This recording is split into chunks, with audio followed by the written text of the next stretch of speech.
बाबा केदारनाथ और बद्रीनाथ धाम की सुरक्षा में आईटीबीपी के जवानों को तैनात कर दिया गया है। दोनों धामों में आईटीबीपी की बटालियन पहुंच चुकी है, जिन्होंने धामों की सुरक्षा अपने हाथों में ले ली है। आपको बता दें कि बद्री केदारनाथ मंदिर समिति के अध्यक्ष अजेंद्र अजय ने राज्य सरकार को पत्र लिखकर मंदिर की सुरक्षा में आईटीबीपी के जवानों को तैनात करने की मांग की थी, जिसके बाद राज्य सरकार ने केंद्रीय गृह मंत्री को पत्र लिखा था और केंद्र सरकार ने दोनों धामों की सुरक्षा के लिए आईटीबीपी के जवानों की तैनाती की थी। इस साल भी धामों के कपाट बंद होने के बाद सोमवार से धामों की सुरक्षा आईटीबीपी के हवाले रहेगी। अजेंद्र अजय ने कहा है कि पिछले साल केदारनाथ के गर्भगृह को बता दें कि सर्वमंडित किया गया था और साथ ही दोनों धामों में मास्टर प्लान के तहत बड़े पैमाने पर काम चल रहा है, जिसको ध्यान में रखते हुए उन्होंने ये खत राज्य सरकार को लिखा था, जबकि राज्य सरकार ने केंद्र सरकार से ये गुहार लगाई थी कि इसके लिए दोनों सरकारों को तहे दिल से शुक्रिया अदा करना चाहता हूं।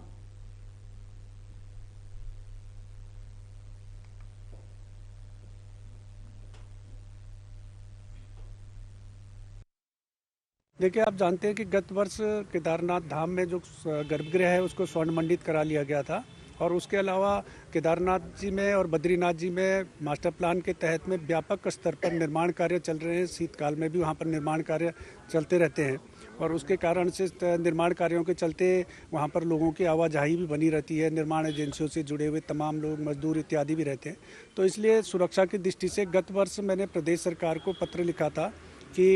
दोनों धामों में सुरक्षा के पुख्ता इंतजाम किए जाने चाहिए और गत वर्ष प्रदेश सरकार ने केंद्रीय गृह मंत्रालय से अनुरोध किया था और दोनों धामों में आईटीबीपी, क्योंकि आप जानते हैं कि वहाँ पर विकट भौगोलिक परिस्थितियाँ हैं, जलवायु बहुत वहाँ पर ठंड रहती है, बर्फबारी काफ़ी होती है।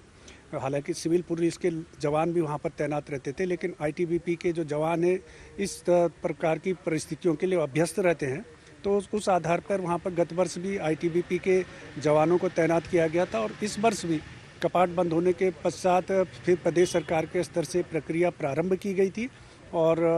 कल से वहाँ पर दोनों धामों में एक एक प्लाटून आईटीबीपी के जवानों की तैनाती हो गई है और इसके लिए मैं प्रदेश सरकार को, खास करके माननीय मुख्यमंत्री जी का आभार भी व्यक्त करूँगा कि उनके प्रयासों से ये कार्य संभव हो चुका है।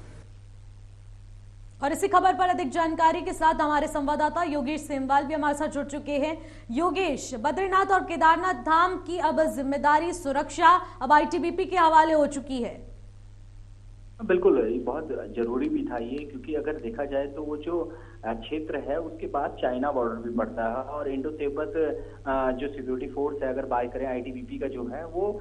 उसी के लिए बनाई गई है और बहुत महत्वपूर्ण है, क्योंकि बर्फीला इलाका है, बहुत ज्यादा वहाँ पे तापमान गिरा रहता है और हमारे जो आईटीबीपी के जवान होते हैं वो इस पूरे तापमान के लिए, इस पूरी परिस्थिति के लिए उनको ट्रेनिंग दी जाती है, वो पूरे अभ्यस्त होते हैं इस चीज के लिए। इसलिए भी बहुत ज्यादा जरूरी था, क्योंकि सुरक्षा ज्यादा जरूरी थी, बगल में चाइना बॉर्डर भी है। तो इसी को देखते हुए मांग की गई थी, बहुत लंबे समय से मांग की जा रही थी और अब जाकर ये पूरा भी हो गया है। आईटीबीपी के जवान वहां पर, प्लाटून वहां पर हो चुकी है, वहां पर रहेगी, मौजूद रहेंगे वहां पर हर समय जवान, और सुरक्षा जो है वो और ज्यादा पुख्ता होगी। बिल्कुल योगेश, जिस तरीके से बद्रीनाथ और केदारनाथ धाम में निर्माण चलता रहता है, निर्माण कार्य लगातार चलते रहते हैं और उसके बाद गर्भगृह की बात की जाए तो उसको भी पूरी तरीके से स्वर्ण कर दिया गया था, जिसके बाद सुरक्षा व्यवस्था और भी ज्यादा पुख्ता करनी बेहद जरूरी हो गई थी और उसी के चलते आईटीबीपी के जवानों की तैनाती भी अब इस बर्फबारी के बीच कर दी गई है। तो हाल फिलहाल भौगोलिक स्थिति को मद्देनजर रखते हुए, इसके अलावा सुरक्षा व्यवस्था को मद्देनजर रखते हुए अब बद्रीनाथ और केदारनाथ धाम में फिलहाल क्या कुछ अपडेट निकलकर सामने आ रही है? अभी कोई अपडेट वहां पर नहीं रहती है। इस समय पूरी तरह से ये दोनों जगह बंद रहती है, वहां पर आम लोगों का जाना बिल्कुल बंद होता है। बस वहां पर ये जरूर है, क्योंकि जिस तरह से आपने भी बताया कि वहां पर सोने का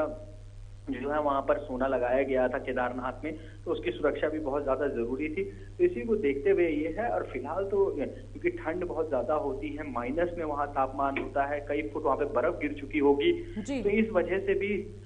जवान है वहां पर मुस्तैद हैं, वो हर समय जो है वो सुरक्षा करते रहेंगे और इन दोनों ही धामों की सुरक्षा और ज्यादा पुख्ता होगी। बिल्कुल, बहुत बहुत शुक्रिया योगेश तमाम जानकारी के लिए।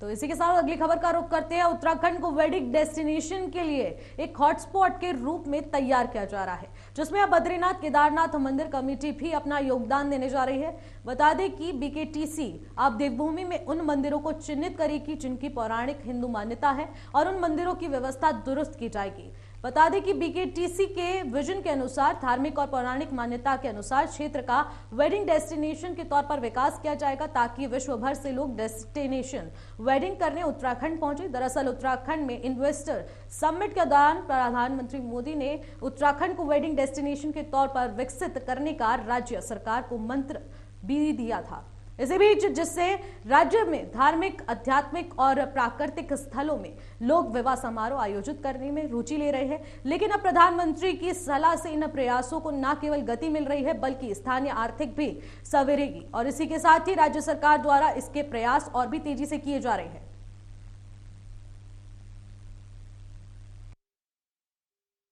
देखिए, जैसा माननीय प्रधानमंत्री जी ने कहा कि उत्तराखंड में वेडिंग डेस्टिनेशन को लेकर के अपार संभावनाएं हैं, तो इस दिशा में प्रदेश सरकार के स्तर से भी निरंतर प्रयास किए जाते रहे हैं और श्री बद्रीनाथ केदारनाथ मंदिर समिति के स्तर से भी हम निरंतर प्रयत्नशील हैं कि जो हमारे ऐतिहासिक और पौराणिक दृष्टि से जो महत्वपूर्ण मंदिर है उन मंदिरों को वेडिंग डेस्टिनेशन के रूप में उनको विकसित करें और वहाँ पर आधारभूत ढांचे के विकास के लिए और यात्री सुविधाओं के लिए हम प्रयास कर रहे हैं। इस क्रम में जैसे कि उखीमठ स्थित जो ओंकारेश्वर मंदिर है, वहाँ पर शीतकाल में जब बाबा केदार की कपाट बंद हो जाते हैं, उनकी डोली वहाँ पर अवस्थित होती है, तो उसके वहाँ पर भी भगवान श्री कृष्ण के पोते अनिरुद्ध और जो दैत्यराज वाणासुर